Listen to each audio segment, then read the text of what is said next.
आप ही के एक मंत्री शांतिलाल धालीवाल ने राजस्थान विधानसभा में अट्टहास करते हुए ये कहा था कि राजस्थान मर्दों का प्रदेश है, इसलिए यहाँ बलात्कार होते रहते हैं। मैथिल जी वो बात ठीक है आपकी, लेकिन एक बार जरा मानसिकता को बताता है। एक बार जरा कंप्लीट करने देते हैं। हाँ ठीक है, आप अपनी बात कंप्लीट कर लीजिए। नहीं, मैं आपका सवाल करिए, मैं आपको जवाब दूंगा। यदि बीजेपी के लोग मेरे सवाल का जवाब देने आप इतना गुस्सा क्यों रहे हैं? आप इतना गुस्सा, आम जनता हूं, मैं सवाल लेकर आता हूं, जनता का सवाल उठाता हूं आपके मंच से, मैं सवाल करूंगा।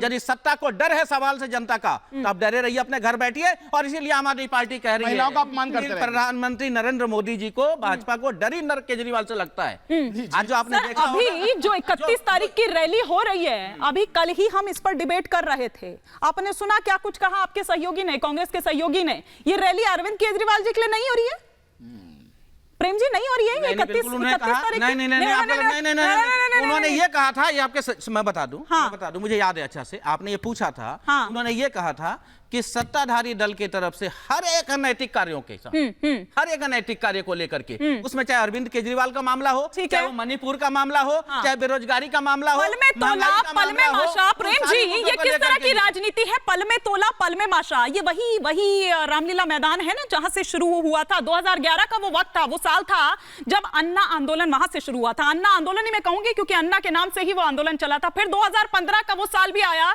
जब अरविंद केजरीवाल ने उसी रामलीला मैदान से शपथ ली मुख्यमंत्री की। और अब एक बार फिर से 2024, मतलब समय का पहिया घूमकर एक बार फिर उस रामलीला मैदान में ले आया है, लेकिन इस बार साथ साथ हैं। पिछली बार यही रामलीला मैदान था जहां से शंखनाद हुई थी कांग्रेस को सत्ता से उखाड़ फेंकने की। प्रेम जी, देखिए, मैं तो जब बोलता हूं तो मुझे बीच से ही लोग ले जाते हैं, बोल ही नहीं पाते। नहीं, आप बोलिए, अपनी बात कंप्लीट करिए। देखिए, कभी किसी विषय पर विरोध करना और बाद में साथ हो जाना, ये कोई गुनाह नहीं है।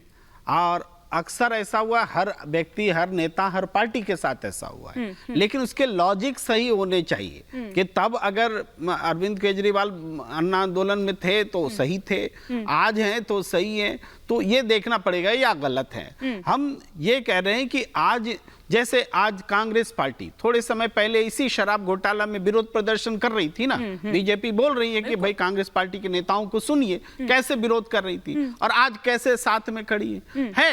जब सरकार में कोई घोटाला होता है तो विपक्ष की पार्टी चुप नहीं रहेगी। बीजेपी भी चुप नहीं थी, कांग्रेस भी नहीं चुप थी, दिल्ली में विपक्ष के नाते बोल रही थी। और आज जब देख रही है कांग्रेस पार्टी कि हेमंत सोरेन को जेल भेजा जा रहा है, अरविंद केजरीवाल को भेजा जा रहा है, ईडी और बीजेपी के बीच एक अवैध संबंध है जेल भेजने के बीच में लेकर के, उसकी भी पूरी व्याख्या है जो थोड़ी देर पहले हम बोलना चाह रहे थे। तो इसको देख करके एक निकलता है कि पॉलिटिकली चुनाव के समय में विपक्ष की आवाज को खत्म किया जा रहा है, डेमोक्रेसी कॉम्प्रोमाइज हो रही है। तो यहां कांग्रेस को क्या हर नागरिक को बोलना है भाई इलेक्शन हो रहा है, इलेक्शन के समय में सभी नेताओं को जेल भेज दोगे क्या?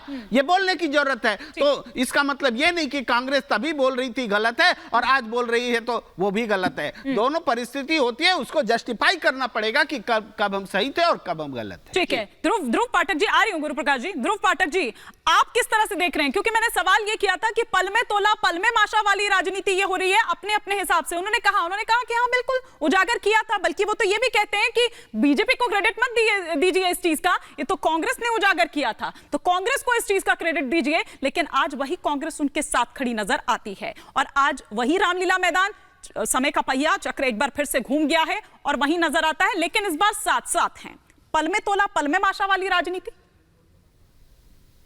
ये लोग अपने सहूलियत की राजनीति करते हैं, जब इनको फ्लेक्सिबल लगता है तब विरोध करते हैं, जब उसको लगता है कि एक साथ आना चाहिए, एक साथ आने से एडवांटेज है, बीजेपी का मुकाबला कर पाएंगे, तब ये लोग एक साथ आ जाते हैं, बोलते हैं कि लोकतंत्र खतरे में है।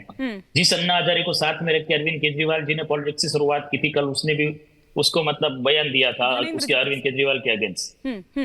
और अरविंद केजरीवाल जी जो ईडी में जेल में है, उसके बाकी दो सहयोगी को बेल क्यों नहीं मिली?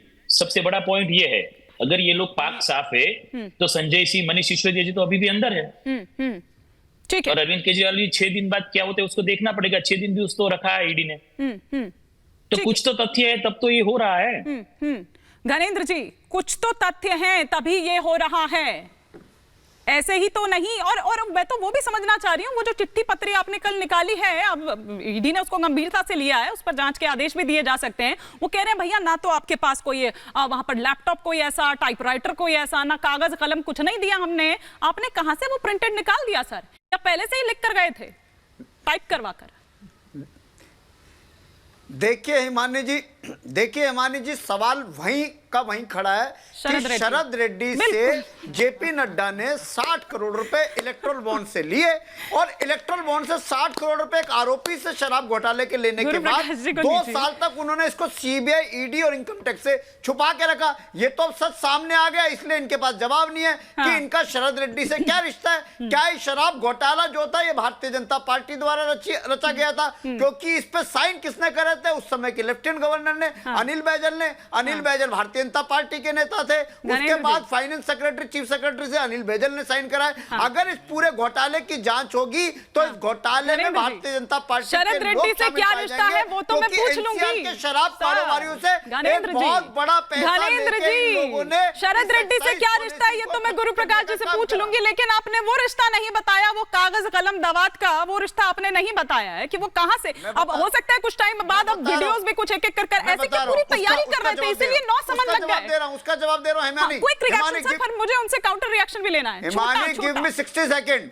Himani give me 60 second, I will answer you. 30 second दिए मैंने आपको। मैं ये कह रहा हूं, मैं ये कह रहा हूं, हाँ हिमानी, मैं ये कह रहा हूं कि अरविंद केजरीवाल को गिरफ्तार जब भारतीय जनता पार्टी की ईडी कर रही थी, इन्हें लग रहा था कि दिल्ली चौपट हो जाएगी, दिल्ली के सारे काम रुक जाएंगे, दिल्ली में त्राई त्राई हो जाएगी। लेकिन अरविंद केजरीवाल ईडी की कस्टडी से भी दिल्ली के लोगों की चिंता कर रहे हैं। यही तो सवाल था गुरु प्रकाश जी। क्विक रिएक्शन फिर मुझे वाइंड अप करना है। गुरु प्रकाश जी वो कह रहे हैं कि ये रिश्ता क्या कहलाता है, वो शरद रेड्डी और आपका वाला, वो बता दीजिए, फिर मैं वाइंड अप करती हूँ इसी नोट पर। नहीं, देखिए हिमानी, ऐसा है कि अभी मैं कांग्रेस के प्रवक्ता की बातों को सुन रहा था कि जब सूट करेगा तो आम आदमी पार्टी सही है, जब सूट नहीं करेगा तो आम आदमी पार्टी गलत है। हमारे गांव में 2 मुंहा सांप होता है, तो सांप को जब इच्छा होती है इधर से जाएगा, सांप को जब इच्छा होगी तो इधर से जाएगा। तो कांग्रेस पार्टी की दुर्गति, कांग्रेस पार्टी की स्थिति ऐसी हो गई है। आम आदमी पार्टी के सम्मानित प्रवक्ता है, कहते हमें डर लगता है। हाँ बिल्कुल हमें डर लगता है। गुजरात में आप आए, हम लोग डर गए थे। गुजरात में आपके नेता आए और लाइव प्रेस कॉन्फ्रेंस में लिखी थी गुजरात में आम आदमी पार्टी की सरकार बन रही है, गुजरात में आम आदमी पार्टी की सरकार बन गई है, आपका एक भी विधायक नहीं है, जो चुनाव लड़े उनका जमानत नहीं बचा, तो हमें डर लगता है। आम आदमी पार्टी चुनाव जीती है गुजरात में, हमें डर लगता है आपसे। और दूसरा जहां तक बात है, व्याकुल मत होगी, मैं आपको माफी के साथ रोक रही हूँ। बीजेपी क्यों गई, फिर तलाक क्यों कर लिया था? ठीक है, संबंधों को भी बीजेपी वालों को एक बार याद करना। ठीक है। ऐसे तो मतलब फिर मैं वही कह रही हूँ ना कि आप लोग ये मत कहा कीजिए वॉशिंग मशीन वाली जो बात आप करते हैं, आप लोग ये पूछा कीजिए कि उसकी कमीज मेरी कमीज से सफेद कैसे, ये पूछा करिए, क्योंकि सब एक जैसे हैं। बहुत शुक्रिया आप सभी का हमारे साथ जुड़ने के लिए। आज के सफर में फिलहाल इतना ही, रुकेंगे एक ब्रेक के लिए।